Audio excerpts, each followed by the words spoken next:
வணக்கம். இந்த வீடியோல சிவனணைந்த பெருமாள் சாமியோட கதையை பத்தி பார்க்கலாம் வாங்க. சிவனணைந்த பெருமாள் அதாவது சிவனை அணைச்சு கட்டி பிடிச்சுக்கிட்ட பெருமாள்னு அர்த்தம். எதுக்குயா பெருமாள் சாமி போய் சிவபெருமானை கட்டி பிடிக்கணும்னு கேட்டா, அவங்க ரெண்டு பேரும் மாமா மச்சான், ஏதோ ஒரு சந்தர்ப்பத்தில் அன்பா கட்டி பிடிச்சிருக்காங்கன்னு கூட வச்சுக்கிடுவோம். ஆனா இந்த பெருமாள் சாமி எங்கேயுமே இல்லாத ஒரு வழக்கமா நெத்தியில பட்டைய போட்டுக்கிட்டு நிக்கிறாரியா. எது பட்டையா? பெருமாள்னா நாமம் தானையா போடணும்னு கேட்டா, பட்டைய போட்டிருக்காருன்னு சொல்றதுக்கே இவ்வளவு ஆச்சரியப்படுறமே. இந்த பெருமாள் சாமி ஆட்டு கெடா ஒன்ன காவு வாங்கி ரத்த பலி எடுத்து ஒரு பக்கா குலசாமியா மாறி இங்க நிக்கிறாருன்னு சொன்னா நம்புவீங்களா? என்னப்பா இது, இந்த பெருமாள் சாமி கெடா குட்டி பலி கேட்கிறாரா?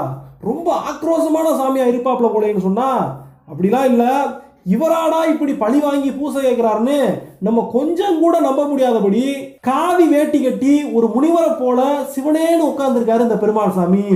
சரி, இவர் கதை என்ன, இவர் வாழ்ந்த காலம் என்ன, இங்க பூமிக்கு வந்த நோக்கம் என்னன்னு கேட்டா, இப்ப இந்த சிவனடைந்த பெருமாள் சாமியை பத்தி ரெண்டு கதைகளை ஒரே நேரத்துல சைமல்டேனியஸா பார்க்க போறோம். இதுல முதல் கதை வானலோகத்துல கைலாசத்திலையும் பிரம்மலோகத்திலையும் நடக்கக்கூடிய எப்ப நடந்துச்சுன்னே கணிக்க முடியாத ஒரு பழைய கதை. ரெண்டாவது கதை சில 100 வருஷங்களுக்கு முன்னால இந்த நம்ம தென்காசியில செங்கோட்டை பக்கம் நடக்கிற கதை. ரெண்டு கதையிலையுமே சிவனடைந்த பெருமாள் வருவாரு. ரெண்டு கதையுமே ரெண்டு எக்ஸ்ட்ரீம்ல நடக்கும். ஒன்னு பக்கா சாமி கதை, பக்தி கதையா இருக்கும். இன்னொன்னு படு பக்காவான ஒரு மனுஷனை பத்தின கதை, அவனோட அடக்க முடியாத ஆசைகளை பத்தின, இச்சைகளை பத்தின கதை. சரி, படார்னு கதைக்குள்ள போயிடுவாங்க. முதல் கதை பிரம்மலோகத்தில் ஆரம்பிக்குது. சாதாரண மனுஷர்களை, பறவைகளை, விலங்குகளை, மற்ற எல்லா ஜீவராசிகளையும் படைக்கிறதுக்கு முன்னக்கூட்டியே பிரம்மதேவன் பல ரிஷிகளையும் முனிவர்களையும் பேய்களையும் ராட்சசங்களையும் படைச்சு விட்டுறாரு. அப்படி அவர் படைச்சு விட்ட பிரம்மனுடைய வழியில அவருடைய வம்சத்துல வந்த ஒரு மகாரிஷி தான் நம்ம கதையில வர்ற ஹீரோ சிவனடைந்த பெருமாளுடைய அப்பா பிரம்ம ரிஷி. இவரோட பொண்டாட்டி பேரு பொன்னுருகி. இவங்க ரெண்டு பேரும் நல்லபடியா பிரம்மலோகத்திலேயே ஒரு பெரிய அரண்மனையில வாழ்ந்து வராங்க. தான தர்மங்களை பண்றதா இருக்கட்டும், புண்ணியங்களை சேர்க்கிறதா இருக்கட்டும், பூசைகளை போடுறதா இருக்கட்டும், பிரம்ம ரிஷி எல்லாத்துலயுமே ரொம்ப கெட்டிக்காரரா இருக்காரு. அவருடைய மனைவி பொன்னுருகியும் கணவனுக்கேத்த மனைவியா இருந்து அவருக்கு பக்கத்துணையா நின்று குடும்பத்தை நடத்தி வராங்க. எல்லாம் நல்லபடியா போய்கிட்டு இருந்தாலும் இந்த புருஷன் பொண்டாட்டிக்கு புள்ள வர மட்டும் பல காலமா கிடைக்கவே இல்லை. ரெண்டு பேரும் மனசு நொந்து போய் நிற்கிறாங்க. இத்தனை தூரம் நம்ம சாமி கும்பிட்டு பார்த்தும் நமக்கு எந்த பலனும் கிடைக்கலையே. பிரம்மனுடைய வம்சத்துல வந்த நாம சிவனே கதின்னு கிடக்கிறோம். அவருக்கு கால மாலைன்னு பூசைகளா செஞ்சு வரோம். ஆனா அவர் நம்ம மேல கரிசனம் காட்ட மாட்டேங்கிறாருன்னு சொல்லி புலம்பி தள்ளிக்கிட்டு இருக்காங்க. இப்போ இந்த வானலோகத்துல நடக்கிற இந்த கதையை விட்டுட்டு ரெண்டாவது கதை, அதாவது பூலோகத்து கதைக்குள்ள போய் பார்ப்போம். அந்த காலத்துல திருநெல்வேலி சீமையில செங்கோட்டையை கேபிட்டலா வச்சு செம்பவள ராஜான்னு ஒரு பெரிய ராஜா ஆட்சி பண்ணி வராரு. அதே நேரத்துல இந்த பெரிய ராசாவுடைய ஆட்சிக்கு கீழே கப்பம் கட்டக்கூடிய ஒரு சிற்றரசனா தென்காசி பகுதியை ஆட்சி பண்ணி வராரு சீவளமாறன்கிற ராசா. சிற்றரசன் இந்த சீவளமாறனுக்கு அழகான ஒரு தங்கச்சி இருந்தாங்க, பேரு பொன்னுமணி. இந்த பொண்ணு மேல கண்ணு வச்சுட்டாரு நம்ம பெரிய தேசத்து ராசா செம்பவள ராசா. கல்யாணம் பண்ணிக்க வேண்டி உங்க வீட்டு பொண்ணு தான் எனக்கு வேணும்னு சொல்லி பெரிய ராசா இங்க கேட்டு வர, நம்ம அண்ணன் சிற்றரசே அதெல்லாம் மாட்டேங்கிறாரு. நாங்க நாமம் போடுற சாமி கும்பிடுறவங்க வைஷ்ணவர்கள், நீங்க பட்டை போடுற கூட்டம் சைவர்கள், நமக்குள்ள சம்பந்த வழியெல்லாம் சரிப்பட்டு வராதுன்னு மறுத்து பேசி விட்டுறாரு. பெரிய ராசா அவரே வழிய வந்து பொண்ணு கேட்டு இவங்க சின்ன ராசா மாறு மாட்டேன்னு தட்டி கழிச்சிட்டா அடுத்து என்ன நடக்கும்? சண்டை தான் நடக்கும், பெரிய போர் வரும். அதனால நட்டம் யாருக்குன்னு பார்த்தா நம்ம சின்ன ராசாவுக்கு தான் நட்டம். இதையெல்லாம் யோசிச்சு பார்த்தா நம்ம சிற்றரசனுடைய அப்பா அவருக்கு புத்திமதி சொல்லி பெரிய ராசாவுக்கே அவர் கேட்டு வந்தபடி இந்த சின்ன ராசாவுடைய தங்கச்சியை கல்யாணம் பண்ணி கொடுக்க வச்சிடறாரு. இப்ப இந்த பெரிய ராசா செம்பவள ராசனும் அவரை கட்டிக்கிட்ட பொன்னுமணியும் தான் இந்த பூலோக கதையில வர்ற நம்ம ஹீரோ சிவனடைந்த பெருமாளுடைய அப்பா அம்மா. எப்படி முதல் கதையில புருஷன் பொண்டாட்டிக்கு குழந்தை வரம் கிடைக்கலையோ, அதே போல இந்த ரெண்டாவது கதையில வர்ற இந்த ராசா ராணிக்கும் ரொம்ப காலமா குழந்தை வாக்கியமே இல்லாம போகுது பாவம். சரி, இப்ப இந்த ரெண்டாவது கதையை விட்டுட்டு மறுபடியும் முதல் கதைக்குள்ள போவோம் வாங்க. பிள்ளை இல்லாம இப்படி வருத்தத்துல இருந்த நம்ம பிரம்ம ரிஷி தினமும் சிவபெருமானுக்கு கால மாலை பூசைகளை பிரம்மலோகத்துல இருந்து கிளம்பி போய் கைலாசத்துல வச்சுட்டு பண்ணிட்டு வருவாரு. இப்படியாக ஒரு நாள் போயிருக்கும் போது சிவபெருமான் பிரம்மரிஷியுடைய முகம் இப்படி வாடி போனதை பார்த்து, எப்பா பிரம்மரிஷி என்ன உனக்கு கவலை, என்னையா வேணும்னு கேட்க போக, சாமி எனக்கு பலகாலமா குழந்தை இல்லைன்னு உங்களுக்கு தெரியும், நீங்களா பார்த்து பக்தன் எனக்கு ஏதாவது ஒரு நல்ல வழி காட்டுவீங்கன்னு பார்த்தேன், ஆனா இன்னைக்கு வரைக்கும் நீங்க என் மேல கரிசனம் காட்ட மாட்டீங்களேன்னு சொல்லிட்டு பிரம்மரிஷி வருத்தப்பட்டு பேச, சிவபெருமான் கலங்காதே மகனே, உனக்கு குழந்தை பிறக்கணும்னா நீ அக்னி மேல ஏறி நின்று தவம் பண்ணி ஆகணும். அப்படி நீ தவம் பண்ணும் பட்சத்துல அந்த தவத்துடைய பலனாக உனக்கு கண்டிப்பா ஒரு குழந்தை வரத்தை நான் கொடுப்பேன்னு சொல்றாரு. இதை கேட்டுட்டு பிரம்மரிஷியும் அவருடைய பொண்டாட்டி பொன்னுருகி கிட்ட போய், நான் சிவபெருமானை நோக்கி கடுமையான தவத்தை இருக்க போறேன்னு சொல்லிட்டு அக்னியை வளர்த்து தவம் செய்ய ஆரம்பிக்கிறாரு. தவம் செய்ய ஆரம்பிச்சு ஒரு வாரம் கழியுது, ஒரு மாசம் கழியுது, ஒரு வருஷம் கழியுது. அப்பையும் சிவபெருமான் மனமிறங்கி வந்து அந்த வரத்தை கொடுக்க மாட்டாரு. அதே நேரத்தில் பிரம்மரிஷியும் குழந்தை வர வாங்காம வீட்டுக்கு போய் மனைவியுடைய முகத்தை பார்க்க முடியாதுன்னு சொல்லிட்டு 12 வருஷங்கள் தொடர்ச்சியாக கடுமையாக இப்படி சிவபெருமான் சொன்ன மாதிரியான அந்த அக்னி தவத்தை மேற்கொண்டு வந்தார்னு சொல்றாங்க. இன்னும் சில வெர்ஷன் ஸ்டோரியில் எப்படி சொல்றாங்கன்னா, இந்த தவத்தை புருஷன் முண்டாட்டி 2 பேருமே சேர்ந்து செஞ்சு வந்தாங்கன்னு கூட சொல்றாங்க. இப்படியாக இந்த 12 வருடங்கள் கடுமையான தவத்துக்கு அப்புறமா சிவபெருமான் இவருக்கு காட்சியை கொடுக்கிறாரு. மகனே, உன்னுடைய தவத்தால மெச்சி போனேன், ஆனா உன்கிட்ட ஒரு விஷயத்த சொல்லணும். உன் பொண்டாட்டி பொன்னுருகி ரொம்ப நல்லவ, உத்தமி, பத்தினி, புண்ணியவதி, இதுல எந்த பிரச்சனையும் இல்லை. ஆனா நீங்க வாங்கி இருக்கிற விதிப்படி அவளுடைய வயிற்றுல உங்களுக்கு குழந்தை உருவாகிறதுக்கு வாய்ப்பே இல்லாம இருக்குது. இருந்தாலும் உன்னுடைய பக்தியை மெச்சி உங்களுக்கு குழந்தை பிறக்கிறதுக்கு நான் ஒரு வழி பண்றையான்னு சொல்லிடுறாரு. அதுக்கப்புறமா சிவபெருமான் ரகசியமாக விஷ்ணு பரமாத்மாவை வர சொல்றாப்புல. விஷ்ணுவும் வந்து சிவபெருமானா என்ன ஆண்டவனே கூப்பிட்டீங்கன்னு வந்து கேட்கும்போது, எப்பா எனக்கு நீ ஒரு உதவி செய்யணும், இந்த மாதிரி என்னுடைய பக்தன் பிரம்மரிஷி குழந்தை வரம் இல்லாம இருக்கான், விதிப்படி பார்த்தா அவனுடைய மனைவிக்கு குழந்தை பிறக்கிறதுக்கு வாய்ப்பே இல்லை, அதனால மாயக்காரன் நீதான் ஐயா அந்த பெண்ணுடைய வயிற்றுக்குள்ள ஒரு குழந்தையா அவதரிச்சு வந்து அவங்களுக்கு புத்திர பாக்கியத்தை கொடுத்து ஒரு நல்ல மகனா வளர்ந்து வரணும்னு சொல்றாரு. இதை கேட்ட விஷ்ணு பரமாத்மா, நான் பாட்டுக்கு வைகுண்டத்துல சந்தோஷமா படுத்திருந்தேன், தங்கச்சியை கல்யாணம் பண்ணி கொடுத்த ஒரே காரணத்துக்காக சிவபெருமான் என்ன சொன்னாலும் கேட்க வேண்டியிருக்கேன்னு சொல்லிட்டு மனசு வருத்தப்படாம, ஆண்டவனே நீங்க என்ன சொன்னாலும் செய்யறதுக்கு நான் சித்தமா இருக்கேன், ஆனா நீங்க சொல்லும்படியாக அவங்களுக்கு குழந்தையான அவதரிக்க தயாரு, அதுக்கு நீங்க எனக்கு ஒரு வரம் கொடுக்கணும்னு சொல்லிட்டு விஷ்ணு பரமாத்மா சிவபெருமான் கிட்ட கேட்கிறாரு. எப்பா மாயவனே, உன்கிட்ட இல்லாத வரமாப்பா, உனக்கு என்ன வர வேணும்னு கேளு, என்னால கொடுக்க முடிஞ்சதை கொடுக்குறேன்பான்னு சொல்ல போக, ஆண்டவனே நான் 12 வருடங்கள் அவங்களுக்கு குழந்தையாக வாழ்ந்து வருவேன், 12 வருஷங்கள் முடிஞ்சதுக்கு அப்புறமா உங்களுக்கு பூசை செய்யக்கூடிய அந்த பாக்கியத்தை எனக்கு நீங்க கொடுக்கணும் சாமின்னு கேட்கிறாரு விஷ்ணு பரமாத்மா. சிவபெருமானும், எப்பா தாராளமா வா, பிள்ளை இல்லாத வருத்தத்தை இந்த தம்பதிகளுக்கு போக்கி விட்டுட்டு 12 வருஷங்கள் கழிச்சு என்னை வந்து பாருப்பான்னு சொல்லி அனுப்பிடுறாரு. இந்த பக்கம் இத்தனை காலமா தவம் பண்ணினாலும் சிவபெருமான் கிட்ட நல்ல வார்த்தையை வாங்கிட்டோம், நல்ல வரத்தை வாங்கிட்டோம், நம்ம பொண்டாட்டி மாசமாயிருவா குழந்தை பெற்றுவான்னு சொல்லிட்டு சந்தோஷமாக பல வருஷங்கள் கழிச்சு வீட்டுக்கு வந்து பொண்டாட்டி கூட குடும்பம் நடத்த ஆரம்பிக்கிறாரு நம்ம பிரம்மரிஷி.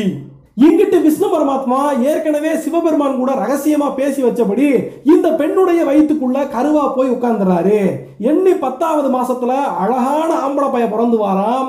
ஆஹா, சிவபெருமானுடைய ஆசையால பிறந்த இந்த குழந்தைக்கு சிவக்குழந்தைன்னு பேர் வச்சு வளர்ப்போம்னு சொல்லி இந்த பிரம்மரிஷியும் அவருடைய பொண்டாட்டியும் வளர்க்க ஆரம்பிச்சாங்கன்னு சொல்றாங்க. இன்னொரு வெர்ஷன் ஸ்டோரியில் என்ன சொல்றாங்கன்னா, இப்படி பிறந்து வந்த இந்த ஆம்பளை பையனுக்கு பிராமணின்னு பேர் வச்சு வளர்த்தாங்கன்னு சொல்றாங்க. பிறந்து வந்த இந்த ஆம்பளை பையன் நாளொரு மேனியுமா பொழுதொரு வண்ணவுமாக நல்லா வளர்றாரு. கல்வி, கேள்வி, பக்தி இப்படி எல்லா விஷயத்திலையும் சூப்பர் டாப்பா வளர்ந்துகிட்டு இருக்காரு. அவர் ஏற்கனவே சிவபெருமான் கிட்ட சொல்லிட்டு வந்த மாதிரி 12 வருஷங்கள் முடியக்கூடிய அந்த காலம் வந்துகிட்டு இருக்கு. இப்படியாக இந்த கதையில வானலோகத்துல பிள்ளை இல்லாம இருந்த நம்ம பிரம்மரிஷியும் அவருடைய மனைவியும் பிள்ளை பெற்று அதை வளர்த்து ரொம்ப மகிழ்ச்சியா போய்கிட்டு இருக்க இதே நேரத்துல பூலோகத்து தம்பதி பாவம் பிள்ளை இல்லாம கஷ்டப்பட்டுக்கிட்டு இருந்தாங்களே, அவங்க என்ன பண்றாங்கன்னு ஒரு எட்டு போய் பார்த்துட்டு வந்துடும் ஓடியாங்க. இப்போ இந்த 2வது கதை பூலோகத்து கதையில எத்தனை பெரிய ராசாவா இருந்தா என்ன, எத்தனை மாட மாளிகைகளை வச்சிருந்தா என்ன, குழந்தை இல்லையே அப்படிங்கிற ஏக்கம் பிடிச்சு போன பெரிய ராசா நம்ம செம்பவள ராசா எத்தனையோ சிவன் கோவில்களுக்கு திருப்பணிகளை பண்றாரு, யாகங்களை வளர்க்கிறாரு, பூசைகளை போடுறாரு, ஆண்டவன் கிட்ட இந்த குழந்தை வரம் கேட்டு மன்றாடி நிற்கிறாரு. அதே நேரத்தில் அங்கிட்டு நம்முடைய சிற்றரசன் சின்ன ராசா சீவலமாறனும், ஆஹா ஆசையா வளர்த்த நம்ம ஒத்த தங்கச்சி கல்யாணம் முடிச்சு போனாலே பல காலம் கடந்துட்டா கூட அவ வவுத்துல ஒரு புழு பூச்சி உண்டாகலைன்னு சொல்லி வருத்தப்பட்டு அவருடைய பங்குக்கு நிறைய பெருமாள் கோயில்களுக்கு கும்பாபிஷேகம் பண்ணி வைக்கிறது, தான தர்மங்களை பண்றதுன்னு நல்ல விஷயங்களை செஞ்சு வராரு. இப்படியாக போட்டி போட்டு இந்த பெரிய ராசாவும் சின்ன ராசாவும் செஞ்ச நல்ல விஷயங்கள்னால ராணியம்மா பொண்ணுமணியுடைய வகுத்துல கரு தங்க ஆரம்பிக்குது. அங்கேயும் ஒரு அழகான ஆம்பளை பையன் பறந்து வாரான். ஆனாலும் இந்த மாமா மச்சான் சண்டை இங்கேயும் தீரல. நம்ம ஆளு பெரிய ராசா என்ன சொல்றாரு, சிவபெருமான் கொடுத்த குழந்தை இது சிவனுடைய அருட்பிரசாதம்னு சொல்றாரு. அதே நேரத்தில் நம்ம சின்ன ராசா இது எங்களுடைய பெருமாளுடைய அருளால பிறந்த குழந்தை அப்படின்னு சொல்லி வாக்குவாதம் பண்ணிக்கிட்டு இருக்கும்போது, ஆஹா இவங்க சண்டை எந்த காலத்திலையும் தீராது போலேன்னு சொல்லிட்டு, அதாவது முதல்ல இந்த பொண்ணை இவர் கல்யாணம் பண்ணி கொடுக்க மாட்டேன்னு முரண்டு குடிக்கும் போது அட்வைஸ் பண்ணி கல்யாணம் பண்ணி கொடுக்க வச்சார் பாத்தீங்களா பெரியவர், அவர் தான் இப்போ இந்த பிரச்சனைக்கு பைசல் பண்றாரு. எப்பா எப்படி சிவபெருமானும் விஷ்ணு பரமாத்மாவும் சேர்ந்து சாஸ்தாவாக ஐயப்ப சாமி உருவெடுத்தாரோ அதே போல அந்த ரெண்டு சாமி அருள் கொடுத்து இங்க ஒரு அழகான ஆம்பளை பையன் பிறந்திருக்கா. நீங்க ரெண்டு பேரும் சண்டை போட்டுக்கிறாதீங்க. இப்படி ரெண்டு சாமியுடைய அருளால பிறந்த இந்த ஆம்பளை பையனுக்கு சிவனைந்த பெருமாள்னு பேர் கொடுத்து வளர்த்து வருவோம்பான்னு சொல்லிட்டு இவங்க ரெண்டு பேருக்கும் சமாதானத்தை ஏற்படுத்தி வைக்கிறாரு. இப்ப இந்த பூலோகத்து அரண்மனையில இளவரசனா பிறந்து வந்திருக்கிற இந்த சிவனைந்த பெருமாள் போர்க்கலைகளை கத்துக்கிறது, பாடங்களை படிக்கிறதுன்னு நல்லா வளர்ந்து வந்து இளவட்டமா நிற்கிறாரு. இவர் இங்கிட்டு இளவட்டமா வளர்ந்து நிக்கிறத போல நம்ம வானலோகத்துல 12 வயசு பயலா வளர்ந்து நிக்கிற நம்ம பிராமணி சிவக்குழந்தை என்ன செய்யறாருன்னு முத கதைக்குள்ள போய் ஒரு 8 பார்த்துட்டு வந்துருவோம்.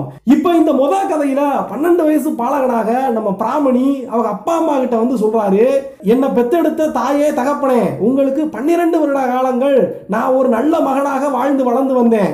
அப்பா நீ ஒரு 12 வருஷம் கஷ்டப்பட்டு அக்னி தவம் இருந்தியே, அதுக்கான பலனாகத்தான் நான் சிவபெருமான் கொடுத்த வரமாக வந்தேன். இப்போ நான் இங்கிருந்து கிளம்ப வேண்டிய நேரம் வந்துருச்சு.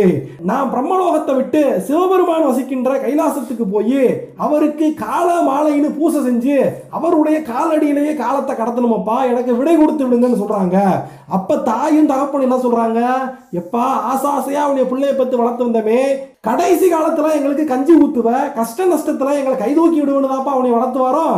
நீ என்னடா 12 வயசு பச்சை பாலகனா இருக்கும் போது எங்களை விட்டு பிரிஞ்சு கைலாசத்துக்கு போகணும்னு சொல்றியே, இது நியாயமாப்பான்னு கேட்கும்போது, எப்பா நீ ஒரு விஷயத்தை நல்லா புரிஞ்சுக்கணும், உனக்கு மகனா வளர்ந்துகிட்டு இருக்க நானு சாதாரண ஆள் கிடையாதப்பா, நான் பெருமாளுடைய அம்சம், இந்த என்னுடைய விஸ்வரூப தரிசனத்தை பாரு, என்னுடைய உண்மையான அம்சத்தை பாருன்னு சொல்லிட்டு பெருமாள் சாமி தன்னுடைய சுயரூபத்தை இந்த அப்பா அம்மாவுக்கு காட்டிட்டு நான் கிளம்ப வேண்டிய நேரம் வந்துருச்சுப்பான்னு சொல்லிட்டு அங்கிருந்து கிளம்பி கைலாசத்துக்கு ஏற்கனவே சிவபெருமான் கூட போட்ட அக்ரிமெண்ட் படி அவருக்கு பூசைகளை செய்ய கிளம்பி போறாரு.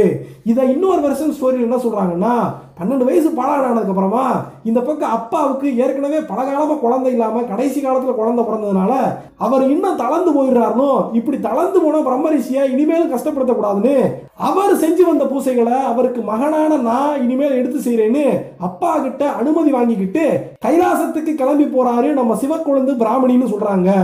பிரம்மரிஷி தன்னுடைய சின்ன பையன்கிட்ட எவ்வளவோ சொல்லி பார்த்தாரா, எப்பா சிவ பூஜை நடத்துறது அவ்வளவு ஈஸியான விஷயம் கிடையாது, ஒரு நேரம் பூசை தப்பி போனா கூட அதுக்கப்புறமா நம்மள பூசை செய்யவே விட மாட்டாரு, அதனால எவ்வளவு வயசாகி போனாலும் நானே தட்டு மாதிரி பண்ணி வரேன், நீ இன்னும் கொஞ்சம் வளர்ந்துட்டு அப்புறமா அந்த பூசைகளை பண்ண போயான்னு சொல்ல போக, ஆனா நம்ம பிராமணி அதுக்கு ஒத்துக்க மாட்டேங்கிறாரு. நான் இப்பவே போவேன்னு அடம் முடிச்சு கிளம்பி வந்து சிவபெருமானுக்கு அந்த பூசைகளை நடத்த வந்தாருன்னு சொல்றாங்க.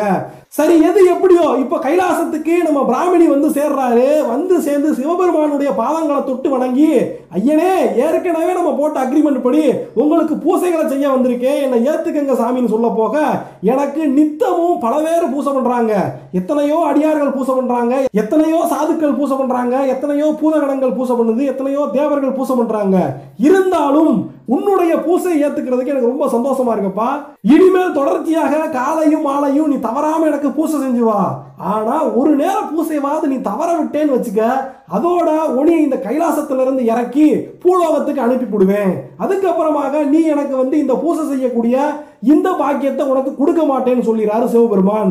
அதனால என்ன ஆண்டவனே, எனக்கு இருக்கிற ஒரே வேலை உங்களுக்கு பூசை செய்யறது மட்டும்தான், இதை கண்டிப்பா தவற விட மாட்டேன்னு சொல்லிட்டு நம்முடைய பிராமணியும் அங்கே கைலாசத்திலேயே தங்கி கொண்டு சிவபெருமானுக்கு அருமையாக பூசைகளை செஞ்சு வராரு. இப்படியாக 12 வயசுல பூசை செய்ய ஆரம்பிச்ச நம்ம பிராமணி அடுத்து 12 வருடங்கள், அதாவது அவருக்கு 24 வயசாகிற வரைக்கும் செம்மையாக ஒரு குறையும் இல்லாம இந்த பூசைகளை பண்ணி வராரு. இதனால சிவபெருமானுக்கு இவர் மேல எல்லையற்ற அன்பு வந்து போயிருது.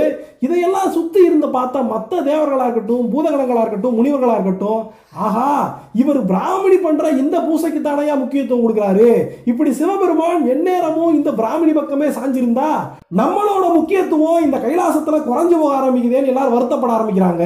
அதே நேரத்துல ஒரு முக்கியமான தகவல் சொல்லப்படுது. அது என்னன்னா, இந்த தேவர்களுக்கு அதிபதியான தேவேந்திரன் இருக்கார் பாத்தீங்களா, இந்த பட்டத்துக்கு 1000 வருஷங்களின்படி, அதாவது தேவலோக கணக்குப்படி 1000 வருஷங்கள், நம்ம கணக்குப்படி கிடையாது, 1000 வருஷங்கள் தேவலோக கணக்கின்படி ஒவ்வொரு 1000 வருஷத்துக்கும் இந்த தேவேந்திர பட்டமானது மாறிக்கிட்டே இருக்கும்.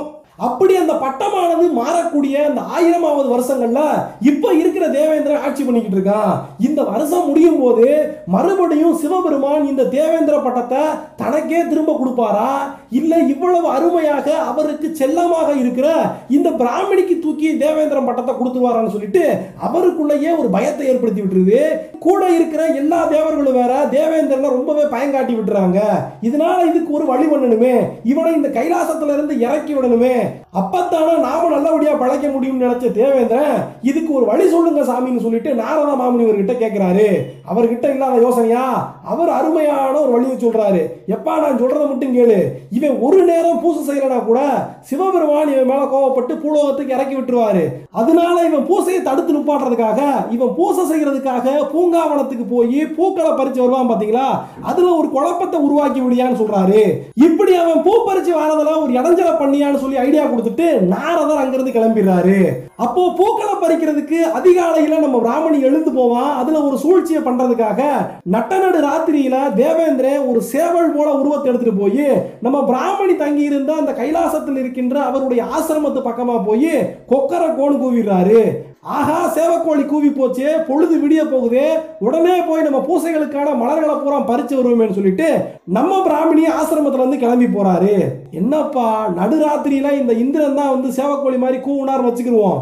ஆனா எப்படியா நம்ம பிராமணி இன்னும் இருட்டாத்தான் இருக்கு, பொழுது விடியவே இல்லை, அவர் ஏன் பூ பறிக்க போகணும்னு சொல்லி கிளம்பி போகணும்னு சொல்லி பார்த்தா கரெக்டா பிளான் பண்ணி சித்ரா பௌர்ணமி அன்னைக்கு இந்த சூத அரங்கேற்றாரு நம்ம தேவேந்திரன். அன்னைக்கு ராத்திரியில அடிக்கிற அந்த நிலா வெளிச்சமானது நல்லா பட்ட பகல் போல இந்த பூமியை காட்டி நிற்கும். அதனால பொழுது விடிய போற அந்த சமயம் வந்துருச்சுன்னு சொல்லி நம்பி போய் நம்ம பிராமணியும் பூங்காவனத்துக்கு பூ பறிக்க போறாரு. இப்படி கிளம்பி போற நம்ம பிராமணி பூ பறிச்சுட்டு வர்றதுக்குள்ள நம்ம அங்கிட்டு போய் இளவரசன் சிவனடைந்த பெருமாள் பூமியில என்னென்ன சேட்டைகளை செய்யறாருன்னு பார்த்துட்டு வந்துருவோம். இளவரசன் எல்லா கலைகளையும் கத்து இளவட்டமா இந்த பக்கம் நிற்கும் போது அந்த பக்கத்துல நம்ம சின்ன ராசா இருக்காரு பாத்தீங்களா, இவருடைய தாய் மாமா, அவருக்கு ஒரு அழகா புள்ள தனலட்சுமின்னு பிறந்திருக்கு. அந்த புள்ளைய எப்படியாவது தன்னுடைய தங்கச்சியுடைய மகன் தன்னுடைய மருமகனுக்கு கல்யாணம் பண்ணி கொடுக்கணும்னு சொல்லி பிரயாசப்பட்டு போய் கிடக்கிறாரு நம்ம சின்ன ராசா. ஆனா விதி வேற பக்கமா முடிச்சு போடுது. நம்ம இளவரசன் சிவனடைந்த பெருமாளும் அவருக்கு ஒரு க்ளோஸ் ஃப்ரெண்ட் இருந்திருக்காரு, அவருடைய பெயர் சவுண்டப்பன்.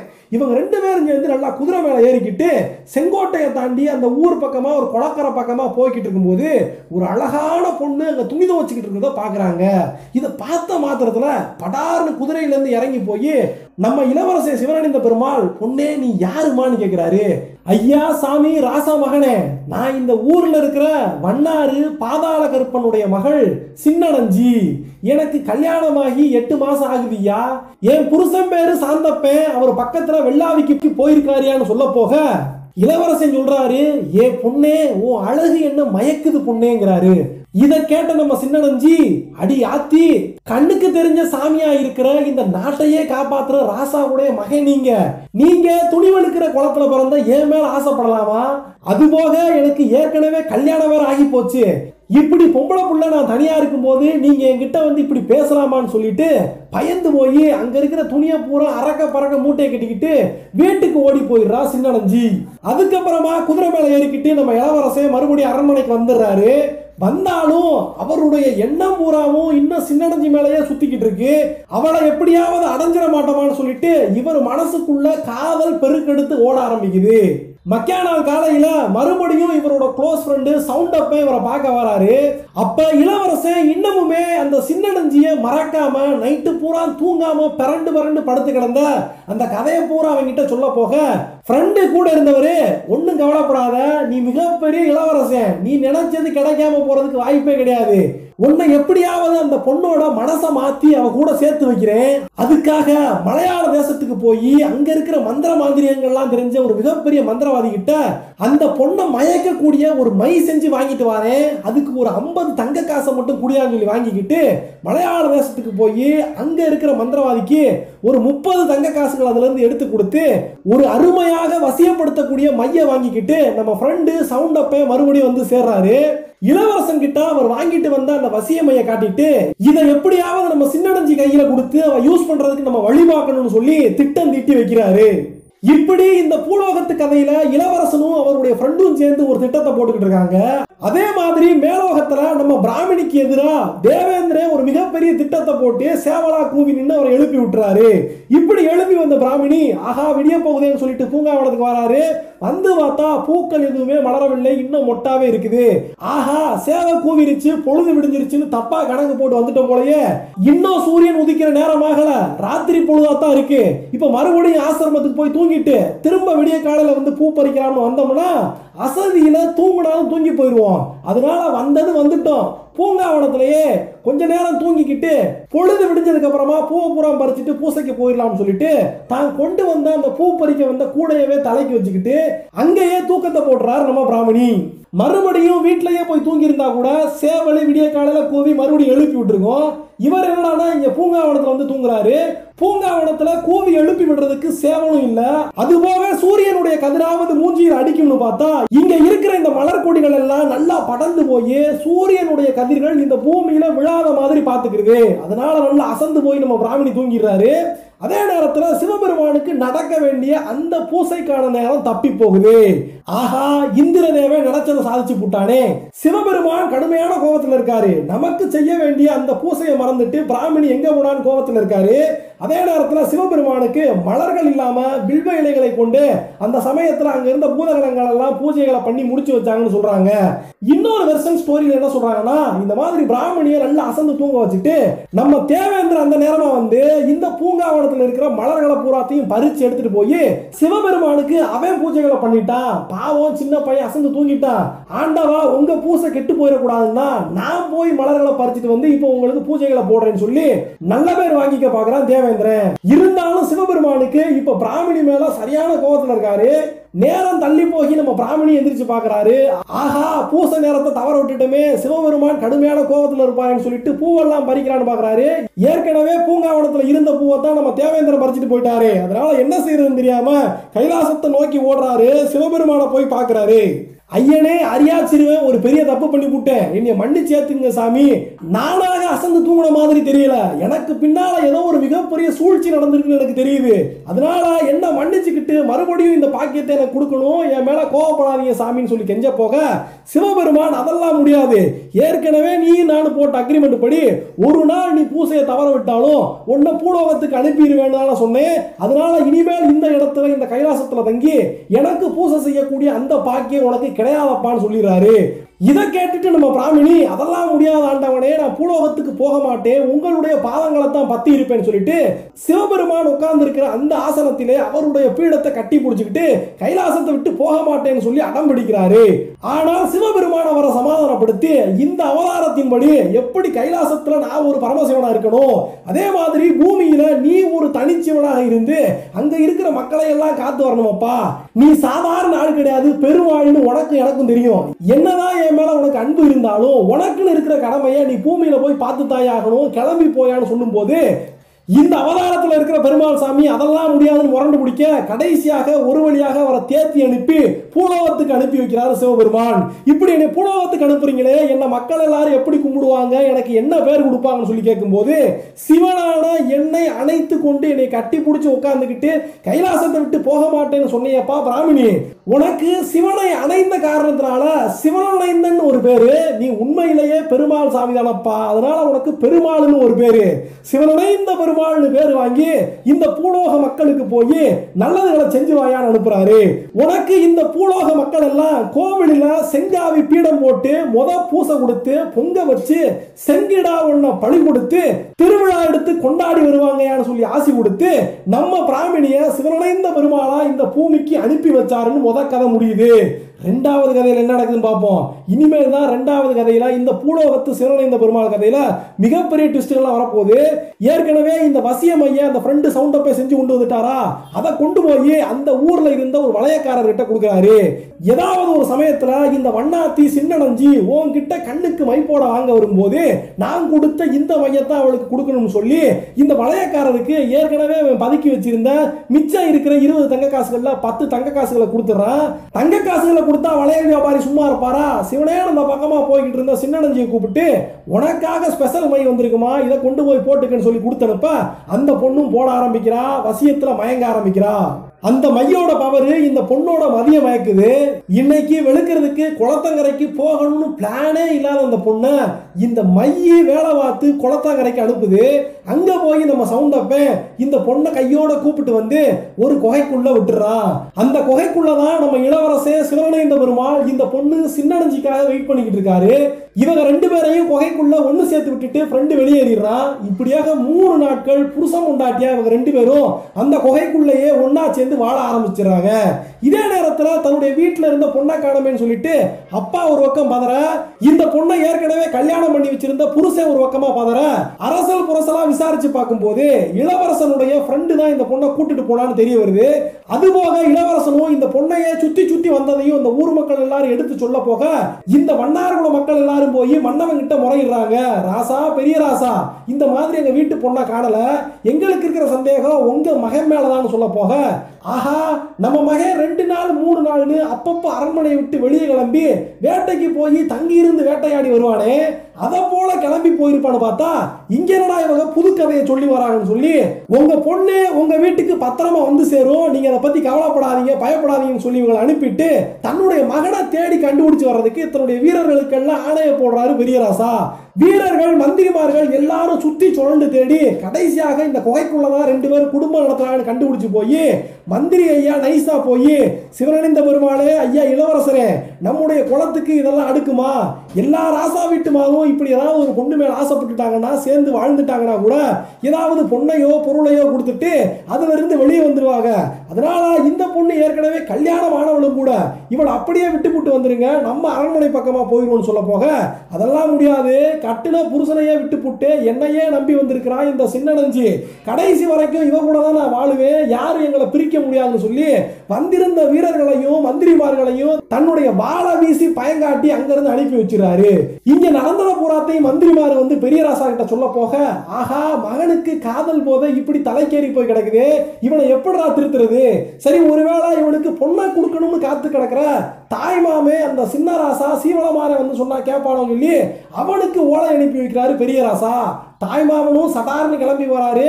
மருமகனே, நமக்கு இதெல்லாம் தேவையாப்பா, அந்த பொண்ணை விட்டுட்டு வந்துருன்னு சொல்லிட்டு எவ்வளவோ எடுத்து சொல்லி பார்க்கிறாரு. ஆனாலும் தன்னோட மனசை மாத்திக்கவே மாட்டேங்கிறாரு நம்முடைய சிவனேந்த பெருமாள். முடியாது மாமா, நீங்கள் இங்கிருந்து போயிருங்க, இந்த பொண்ணை விட்டு நான் வரமாட்டேன், இவ கூட தான் குடும்பம் நடத்துவேன்னு அடம் பிடிக்க போக தான் கூட வந்திருந்த வீரர்களுக்கு பூரா கட்டளையை போடுறாரு இந்த சின்னராசா. இப்படி குலமானத்தை கெடுக்கிறதுக்குனே வந்து பிறந்திருக்கிறவனை கைது செய்யுங்கன்னு சொல்ல போக எல்லா வீரர்களோடையும் கடுமையான சண்டை போடுறார் சிவனேந்த பெருமாள். இருந்தாலும் அதிகப்படியான வீரர்களோட தாக்கு பிடிக்க முடியாம கடைசியில தோண்டு போய் விழுந்துடுறாரு கீழே. அவர் அப்படியே அந்த குகைக்குள்ள வச்சு கைது செஞ்சு அவர் உடம்ப புள்ளா சங்கிலிகளால பிணைச்சு கொடங்குடமா தண்ணி எடுத்து அவர் தலைமையில ஊத்தி குளிப்பாட்டி அவருடைய ராஜ உடைகளை பறிச்சு காவி உடைய உடுத்த வச்சு ஆணி செருப்பு போட வச்சு 6 மாசம் சிறையில் தள்ளுறாங்க. அதுக்கப்புறமாவும் இவருடைய மனசு மாற மாட்டேங்குது. அப்படிங்கிறதுனால இனிமேல் இப்படி ஒரு பிள்ளை குளத்துக்கு வேணாம்னு சொல்லி கழுவேத்தி கொண்டு போடுறாங்க நம்ம இளவரசே சிவனேந்த பெருமாளை. இந்த செய்தியை கேள்விப்பட்டு அவருடைய காதலி சிவனஞ்சியும் அவங்களுடைய உசுரை மாச்சுக்கிறாங்க. இப்படியாக இறந்து போன இந்த 2 ஆத்மாக்களும் சில காலங்களுக்கு பிறகு அந்த இடத்துல ஆவியாக வந்து அந்த ஊர் மக்களுக்கெல்லாம் பல தொல்லைகளை கொடுத்து வந்ததாகவும் இந்த 2 ஆவிகளையும் சமாதானப்படுத்தணும், இதுகளை அமைதிப்படுத்தணுங்கிறதுக்காக அவங்களுக்கு கோவில் கட்டி கும்பிட ஆரம்பிச்சாங்க அந்த பகுதி மக்கள்னு சொல்றாங்க. பெரும்பாலான மக்கள் இந்த இளவரசனுக்கு சிவனேந்த பெருமாள்னு உருவம் வச்சு வழிபட ஆரம்பிச்சாங்கன்னு இந்த வண்ணார் சமுதாயத்து மக்கள் எல்லாம் சின்னஞ்சி அப்படிங்கிற அந்த இறந்து போன அம்மாவுக்கும் கோவில் கட்டி கும்பிட ஆரம்பிச்சாங்கன்னு சொல்றாங்க. இதுதான் சிவனேந்த பெருமாள் பூமியில ஒரு சாதாரண மனுஷனா வாழ்ந்து ஒரு தெய்வமாக குலசாமியாக உருவானதாக சொல்லப்படக்கூடிய கதை. இப்போ நம்ம மேலோகத்தில் நடக்கிற கதையும் பார்த்தோம், பூலோகத்தில் நடக்கிற கதையும் பார்த்தோம். ஆனா சரஞ்சரமா தங்க சங்கிலிகளை போட்டுக்கிட்டு துளசி மாலை சாத்திக்கிட்டு திருமண் நாமம் ஏத்துக்கிட்டு திருமகளை கைபிடிச்சுக்கிட்டு சீதேவி மட்டும் போதாதுன்னு சொல்லி பூதேவியையும் கூட சேர்த்துக்கிட்டு பூலோகம் மேலோகம் வைகுண்டம் ஸ்ரீரங்கம் இப்படி எல்லா இடத்துலையும் சேவை சாதிச்சு நிக்கிற நம்ம பெருமாள் சாமி இப்படி ருத்ராட்ச கொட்டை கோத்து பெரிய ஒரு மாலை போட்டுக்கிட்டு எரிஞ்ச நல்ல சாம்பலை எடுத்து திருநீரா பூசிக்கிட்டு கணத்தை வளைஞ்ச தண்டத்தோட சன்னியாசி போல நிக்கிறாரு. இவரை எந்த ஊருக்கு போனா இப்படி பார்க்கலாம்னு கேட்டா ஊர் உலகத்துல இருக்கிற பூரா குலசாமிகளும் ஓடி வந்து நிலையம் கேட்கிற ஊரு நம்ம திண்ணவேலி சீமை பூரா பார்க்கலாம், தூத்துக்குடி மண்ணு பூரா பார்க்கலாம். இவருக்கு இப்படி இந்த தென் தமிழகத்துல எத்தனையோ கோவில்கள் இருக்கும் போது தென்காசியில கிளங்காடு கோயில்ல இவருக்குன்னு தனி சன்னதி கொடுத்து பூசை கொடுத்து வராங்க. அதே போல தூத்துக்குடி மாவட்டம் நாலுமாவடி பாதக்கரையான் சுவாமிகள் கோயிலையும் இவருக்கு சன்னதி இருக்கு. கற்குவேலையனார் கோவில்ல தேரி குடியிருப்புல இவருக்கு சன்னதி இருக்கு. பொதுவாகவே எல்லா சுடலமாடன் கோயில்லையும் இந்த சிவனை இந்த பெருமாள் சாமி நிலைய வாங்கி நின்றுப்பாரு. இந்த வீடியோ உங்களுக்கு பிடிச்சிருந்துச்சுன்னா ஒரு லைக் கொடுங்க. இந்த வீடியோ எப்படி இருந்துச்சுன்னு கமெண்ட்ஸ்ல சொல்லுங்க. உங்களுக்கு பிடிச்ச கோவில்கள், உங்களுக்கு பிடிச்ச குலசாமிகளை பத்தி வீடியோக்கள் போறதுக்கும் இந்த கமெண்ட்ஸ்ல சொல்லுங்க. இதே மாதிரியான ஆன்மீக தகவல்களை நீங்க தெரிஞ்சுக்கிறதுக்கு இந்த சேனலை சப்ஸ்கிரைப் பண்ணி பெல் ஐகானை கிளிக் பண்ணி ஆல் அப்படிங்கிற ஆப்ஷனை தொட்டு வச்சுக்கோங்க. நன்றி, வணக்கம்.